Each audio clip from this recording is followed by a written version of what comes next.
Let's bring in O'Leary Ventures chairman, Shark Tank investor Kevin O'Leary.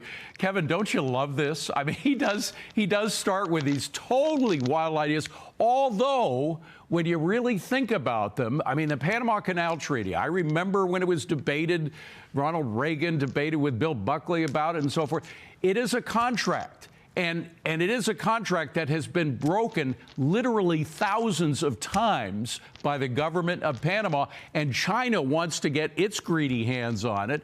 What do you think the possibility is of Donald Trump coming in and say, hey, look, you guys broke a contract, it's ours? Well, I think we know it's 100% probability that's going to happen, but Trump is a transactional guy. He's a negotiator. I think everybody understands that now, there's no doubt. And he picks his fights one at a time. Last week it was Canada, now it's Panama, and wow, we got Greenland on this list too. So, I mean, look, it's a very interesting way to start governing before you're actually the president. You do it by social media, you wake everybody up, they come flying to Mar-a-Lago. It makes sense to me. I don't see any reason why you can't do it. But the China thing in Panama is an issue, because if that was in any way affected and we didn't get access, that's a money saver for shipping in a very big way. So my guess is an envoy goes down there sometime in February and they start squeezing Panamanian heads to get a new deal. By the way, your microphone is crackling a little. Just give it a little tug or something, just on your microphone. There, I think it's there. Better? I think you got it. The difference between Canada and China is monumental. I mean, Trudeau came into the U.S., bowed at the feet of Donald Trump, and folded like a cheap suit.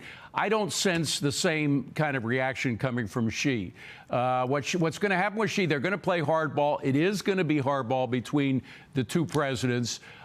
We know that Xi wants to become number one by knocking us down, whether it's legally through more trade or illegally through things like fentanyl and everything. He's been trying to do that for years. We know that's his MO. How do you think Trump is going to respond to that? I mean, I suspect it'll be like we saw in the first term, where he comes in strong with these new tariffs, don't you? China's a different issue completely to Canada or any other country. The only way, you've got to remember, since 1999, since they came into the World Trade Organization, they have broken the rules with every country, including the U.S., every year. I'm an individual who does business there. My businesses have been absolutely screwed. I've said it countless times. They don't play by the rules.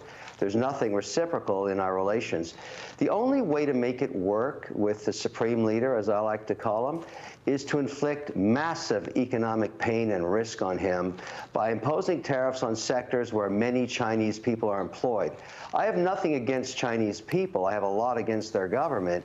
And the only way to put him at risk is to say, look, if you want to mess with the largest economy you trade with, then we're going to force a lot of people that make yoga mats or electronics or whatever else it is to be unemployed in your cities. They'll be rioting in the streets, they won't have any bread, and you will be out of power. That is the only way it's going to work. So very selected, high-impact weaponry, like tariffs, but you've got to be hardcore. He only understands the stick. That's all he understands. Any weakness at all, he plays off, and he has done so for years. Yeah. So I'm hoping this is the administration that fixes the problem.